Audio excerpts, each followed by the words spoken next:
Greetings in the wonderful name of our Lord and Savior, Jesus Christ.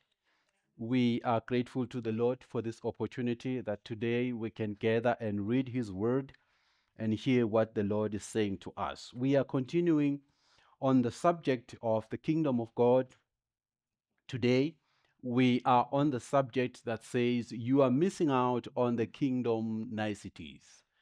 You are missing out on the kingdom's niceties. Let us turn our Bibles to the book of John, chapter 3. John, chapter 3, verse 1 to 12. And I will read. And there was a man of the Pharisees named Nicodemus, a ruler of the Jews. This man came to Jesus by night and said to him, Rabbi, we know that you are a teacher come from God, for no one can do the signs that you do unless God is with him.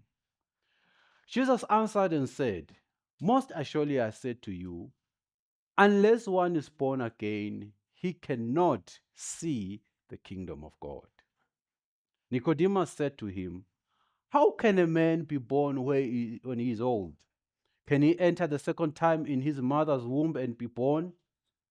Jesus answered, Most assuredly I said to you, unless one is born of water and the Spirit, he cannot enter the kingdom of God.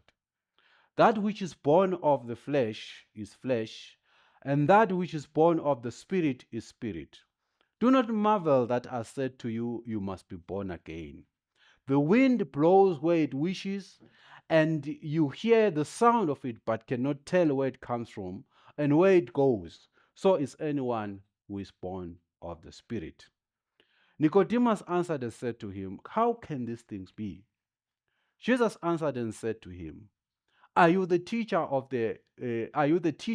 Israel and do not know these things? Most assuredly I say to you, we speak what we know and testify what we have seen, and you do not receive our witnesses. If I have told you earthly things and you do not believe, how will you believe it? How will you believe if I tell you heavenly things? Father, we thank you for your word. May we hear what you want us to know today that will build our faith and our relationship with you. We pray for your presence, God, in Jesus' name. Touch my lips and let us open our hearts to your word. In Jesus' name, amen. Now, the purpose of the sermon is to remind us of the importance of regeneration and its good and what it does to accredit us or to make us to see the kingdom of God or to enjoy the kingdom of God or to experience the kingdom of God. Some years ago, I got an offer or admitted into a university to go and study in one of the first world countries. It happened that there were people who had been there some years ago.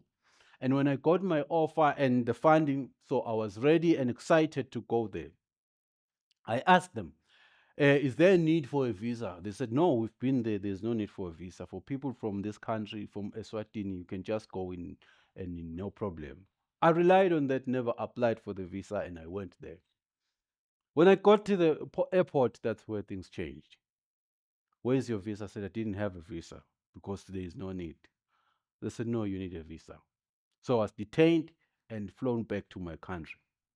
Things changed. I had to wait, apply for a visa, and apply and wait for about a week or so, and I was able to get a visa and went back. When I returned, there was no problem at the immigration.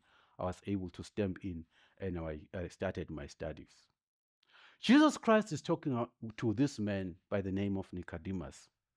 Our sermon would zero mostly on verse 3 and verse 5, but I decided to read the whole story so we can get it, because Jesus Christ is speaking very, very deep things to Nicodemus and to us today. That these things are so deep, such that if you look at the speeches, like when it gets to verse 13 in the book of John 3, it's like it's just summarizing, you know what is important, just Know this, that for God so loved the world that he gave his son, that whoever believes in him should not perish but have eternal life. Because you cannot comprehend the regeneration of a person. Jesus says in verse 3, most assuredly to say, unless one is born again, he cannot see the kingdom of God. Verse 5, he said, most assuredly I said to you, unless one is born of water and the Spirit, he cannot enter the kingdom of God. Now, we know we all have been born. As we are here, as you are watching, as you are listening, you have been born. You come to this earth and you live. Why you cry and you are born? But the Bible is saying you must be born again, which means you are regenerated. That is, you are born in the Spirit. That's why Jesus Christ, that's what Jesus Christ is trying to explain to Nicodemus. Now, if we talk of regeneration, this being born again, which Jesus Christ is referring to, it is an act, the definition is it's a secret act of God where he imparts a new spiritual life. You are born in the spiritual life. You are now made a person, or you become alive in the spiritual realm. Now, for you to be alive in the spiritual realm, that is the work of God. It's a secret work, but it reveals that it is the Holy Spirit who is responsible, because the Bible says, unless you are born of the water and the Spirit. So it means it is the work of the Spirit and the water that will make you to be born again. That's verse 3. He cannot see the kingdom unless one knows. Verse 5. Most I said it to you, unless one is born of water and the Spirit. So regeneration, it is the work of the Spirit. That's why we can preach to you so much. But if you don't want the Holy Spirit, you cannot. But the Holy Spirit keeps knocking at your door, and you open. When you open up, you are regenerated. The Holy Spirit makes you. Now, the Bible also talks of the water. Several times the Bible talks of the water. When Jesus Christ met that woman at the well, he said to her, I will give you water that when you drink, you will never thirst. He was not talking of the water H2O that we drink, that we use to dress, to bathe with, or whatever. But he was talking about something else, the water that is from the Lord. Now, let's just look for if Jesus Christ is using the water, let's look from it from a perspective of a metaphor. Water, we use it to bathe, we use it to drink, we wash our bodies, we wash cars. But it means when something is dirty, ragged and dirty, whatever, even if you are so dusty from the mud, you just take water and you wash yourself, you bathe, and you are clean. Water does that. But if we can use this metaphorically, it means that if you are a sinner or dirty and Jesus Christ washes you through this water, you become clean. Maybe I just say, take the example of baptism. Baptism is a Greek word meaning baptisma, which means immersing something or an overwhelming experience. You are just putting something into water. That is what the Holy Spirit does. When you remove that thing from the water, it is clean. Now, this is what the Spirit does to us. It washes us and regenerates us and makes us to be people who are alive in the Spirit. Now, a mistake we make as human beings is that we have limited minds. We have thought Jesus Christ was talking about water, but he was talking about something very, very broad. Just to explain how Jesus Christ, he did two main, not really he did. He left us with two sacraments, which is the Holy Communion and the baptism, which is the baptism, because that's where I want to dwell. It represents yourself immersing in the presence of God, surrendering your life and publicly declaring that you are now the Son of God. These things Jesus Christ was explaining to Nicodemus were so detailed and so complex for him to understand. Now, that's why he says, If I told you earthly things and you do not believe, how can you believe what I'm talking about? Just like as I'm talking, it's so complicated to understand with our limited minds, the whole process of the regeneration. So let's just take it. It is the act of God. That's why verse 16 says, just believe in the Son and you shall not perish but have eternal life. Now, Jesus Christ is talking that you should be born again for you to enter or to see the kingdom of God. Now, the first thing that we note is that the Bible talks, the version that we use here is talking about you should see the kingdom of God. To me, that feels like something that is half story because we don't want to see the kingdom of God. We want to experience the kingdom of God, is it not? Now, if you go to the Amplified version, it gives you that Jesus answered, that is, Jesus answered, I said to you, I assure you, and most surely say to you, unless a person is born again, which is reborn from above, spiritually transformed, renewed, and sanctified, he cannot see and experience the kingdom of God. That's John 3:3. I like the term cannot experience. So you cannot experience the kingdom of God. Now, if we're talking about experience, it means now you are feeling, you're just not seeing, but you are part of whatever is happening, the kingdom of God. For you to be part of the kingdom of God, to experience, to enjoy, to have all those niceties experience in your life, you have to be born again. It does not happen in any way. The Bible talks about the kingdom of God being, maybe let me read Romans 14, verse 17. For the kingdom of God is not eating and drinking, but righteousness and peace and joy in the Holy Ghost. Now, these are the things that are found in the kingdom of God. So, in other words, if you are in the kingdom of God, you have to experience this thing. Jesus Christ, when he talks about the kingdom of God, as we know, we've been talking about the kingdom of God. There is the kingdom of God that we experience whilst we are on this earth, and there's kingdom of God that we will experience when we get to heaven, where we see God face to face, and they are the angels, and we are no longer in these mortal bodies. But if we talk about now, whilst we are in these mortal bodies, yet in the spirit, the Bible says, the kingdom of God is not eating or drinking, but righteousness, peace, joy in the Holy Ghost.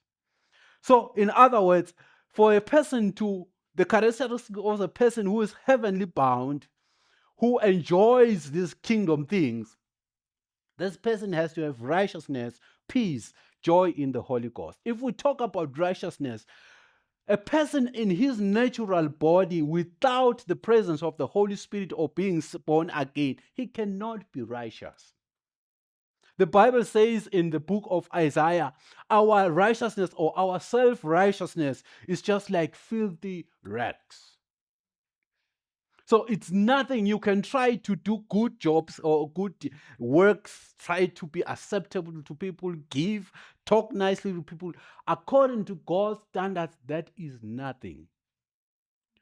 So for you to experience, because I want the example, the term experience rather than see the kingdom of God, which is defined to be something of righteousness, peace, and joy in the Holy Ghost. For you to have that righteousness that is found in the kingdom of God, you have to be somebody who is born again. Philippians chapter 3, verse 9 says, be found in him, not having any own righteousness, which is from the law, but that which is through faith in Christ. You know, these days we live in the times where there's a lot of this gospel of self-righteousness or this gospel of the law, where they will say you don't have to dress like this, you don't have to do this in your head, you don't have to do, trying to put yourself into self-righteousness. You cannot eat pork, you cannot do this, you cannot do this. I think you are familiar with that. That is self-righteousness. That will not get you into the kingdom of God. You need righteousness from within that is impacted by salvation, by the Holy Spirit when you have been regenerated. The kingdom of God also in this practical earth, on this earth, has to do with peace. True peace can only be found in God. I remember one day I was sleeping and I got into a place, I think it was a dream, and in this place there was peace. I've never had that kind of peace. I mean, peace that is so still and it makes you forget everything. Peace, I cannot explain. You say there is peace here, but that peace surpasses all. That peace is real. Where you have peace that is beyond everything, you forget everything. It's like you are just in your own world. It's like if you are getting in a soundproof room, you see, where that is so soundproof when you get in there, where you can even hear the footsteps when you like, it's so cool, you're just there. It's so deep. The peace was so much. John 14, verse 27 says, I gave you peace, this kind of peace that only I can give. It isn't like the peace that this world can give. I'm reading from the CEV, John 14, verse 27. The kingdom of God, whilst on this earth, gives us peace. We are able to experience the peace that Jesus Christ gives if and only if we have been born by the water and the Spirit. We all need peace. In this world that we live in, you need peace. Peace that will make you to stand the storms of life. Peace that will make you to stand the oppression at work. Peace that will make you stand the hardship of children or of kids. Peace that will make you stand the hardship of the economy that is failing. Peace that will make you to continue in this life. Peace that will make you to be at peace even regardless of what people say about you. And you keep going. That kind of peace can only be found when you have been born by the water and the Spirit. And the Bible also talks about joy. John 5, verse 11 says, these things I have spoken to you that my joy may remain in you and that your joy may be full. You see, when you talk about joy, it's defined as the great pleasure and happiness. But in religious terms, it extends to refer to the satisfaction of all the deepest desire of our being. We experience that in the kingdom of God in this flesh, if and only if we have been washed by the water and born again through the Spirit. John 17, verse 13 says, but now I am coming to you, and I say these things while I am still in the world, so that they may experience my joy, made full and complete and perfect within them. They may experience God's joy. Amen. This joy we experience if and only if we've been born again. That's why a true believer, you'll find him calm in the midst of the storm. You'll find him having peace in the times where things are not good. You'll find him happy and joyous in times of distress. You will also find that person living a righteous life that is acceptable in the Lord. Amen.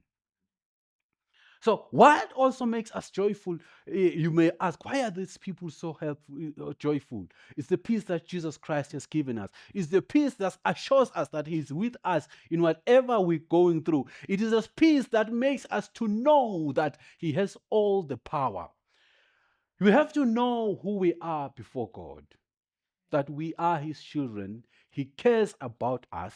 He knows what we want. He knows what we need. He knows everything. Once you have that thing in your mind, it changes the perspective of life and it gives you joy that God is with me in whatever I do and whatever I go through. The moment you understand that God answers you, He hears first hears all your prayers and understands what you need and gives what you need, you'll have joy in the midst of the storm. Now, being in the kingdom of God now, in reality or in the life after death, if you read the Bible in the book of Revelations, chapter 7, verse 13 and 14, let me read. Now, it's like there's a question, who are these now who are there? Let me read. Then one of the elders answered, saying to me, who are these arrayed in white robes? And where did they come from? And I said to him, say, you know. So he said to me, these are the ones who came out of the great tribulation and washed their robes and made them white in the blood of the Lamb. Now we are talking about the kingdom of God in the presence of God. The thousands and thousands and multitudes of people now, they are there, praising God. Yesterday I was in one event, I could see where there were a number of people there. And I just thought, how many people will be in heaven? Some I've never seen. Some, it will be multitudes and multitudes of people in the presence of the Lord. But for you to enter that kingdom, you have to be born again and be a believer, washed in the water and made again new by the Spirit. Most solely I said, I knew you are born of the water and the Spirit. You have to be born of the water and the Spirit, regenerated. That will make you to be someone who can enter the kingdom of God. The first thing I said, you are in the kingdom of God, you experience it in the flesh. We talked about righteousness, we talk about peace that surpasses all understanding. The peace that you find in God, we talk about joy that you find in God, that Jesus Christ gives to those who have accepted him, those who have allowed or who have agreed to be born of the water and the Spirit. Now, we are so joyful. Those are the niceties that we enjoy as the people who have allowed God to make us new or to regenerate us alive in the Spirit. Amen. Now, if you have not been reborn of the water and the Spirit or washed in the blood of Jesus Christ, all these kingdom niceties we are talking about, it's not something you can experience. You are missing out. You are missing out on the real peace. You are missing out on the real joy. You are missing out on the real righteousness. You are missing out. You need to be born again. You need to open your heart to Jesus Christ and let him regenerate you. As he says in Revelation chapter 3, verse 20, that behold, I knock at the door. Open that door so he can come and dine with you and let him make you a new person. Romans 10, verse 9 says, if you confess with your mouth the Lord Jesus Christ and believe in your heart that God has raised him from the dead, you will be saved. You will be regenerated. That's how it comes to being. That's how Nicodemus was trying to understand how this will actually happen. But it is an act of faith. That's why people sometimes they don't understand when we say you just believe and you are saved. We just believe in God, believe in the word, act on the word, and we are saved. That's what God wants us to know and to want us to have as his children. If I can go back to my beginning example of me not being allowed entry into that country, it's exactly like that. As I came back with the visa, I was able to get inside. As human beings, we tend to believe that what people tell us is the right thing. If I had taken time to research on their website how they treat international students, I would have done what the website would have told me or the handout. But I believed in people. There are people today who believe in what other people are saying about the kingdom of God. And they don't take time to read the word, what the Bible says to them, take it exactly as it is. So, in other words, they are missing out. And when they get to the heavenly gates or when they die and things comes to the reality, now we have to go to the second kingdom where you experience in the spirit, you won't have a visa to enter. Unfortunately, there won't be time to take you back to apply for another visa. It will be too late. You will experience the wrath of God forever and ever. Now, it is only people who have been born of the water and of the Spirit, those people who have been regenerated, that will be able to see, or the term that I liked from the Amplified Version, the people who are going to experience the kingdom of God in the flesh and in the spirit. Amen. In the life after death. It is true, as we see each other here in the flesh, one day we won't be seeing each other in this flesh, but we'll be seeing each other in another form. My wife will be somebody else in terms of, there will no longer be gender. I think that element of gender will be removed in the mindset of a person. That's why Jesus Christ, the Bible says, there is neither Jew nor Greek, there is neither woman nor male, because now we've been born again. But as human beings, we fail to comprehend that. Amen. So the sermon today is to exhort anyone who thinks the element of regeneration is a joke or is something that can wait. I'll see a death. You are missing out. We are experiencing peace as we speak. We are experiencing joy as we speak. We are also walking in righteousness as we are human beings. We are people who can be trusted, people of integrity. I'm talking about Christians, people of integrity, people who are true, people who are trustworthy, and they are enjoying the presence of the Lord. They are already walking in the kingdom principle under the kingdom of God. For the kingdom of God is about righteousness, peace, and joy in the Holy Ghost. Amen. So, Bazalwan, if you don't have a relationship with Jesus Christ, I'll exhort you today to make that decision. That, Lord, please come into my heart and make me what you want me to be. We've read that it's a matter of Romans 10 verse 9. It's a matter of confessing with your mouth and believing in your heart that God raised Jesus Christ from the dead, and you will be saved. You will be generated. Or the whole Nicodemus confusion will be sorted. The water and the Spirit will regenerate you. Amen. Father, I want to thank you for your word today. In the name of Jesus Christ, you are talking about the importance of being born again so we can enjoy the kingdom of God, niceties on this earth and in the life after. I pray, God, that we take a step of faith and confess with our mouth and believe in our hearts that you raised Jesus from the dead, and we will be saved. Father, you say in your word, whoever believes shall be saved. Father, we pray in the name of Jesus Christ. Give us that faith, regardless of the challenges that we see around, the many doctrines and the many religions and the many people who claim to be the righteous people or the right way to you. Help us, God, to just trust your word, read your word, and do what your word says. Not what other people say, but what your word says. Because that is what will save us and what will help us to be in your presence and enjoy your presence forever and ever. God, I want to be there. God, I pray for each and every person to have that desire to be in your presence.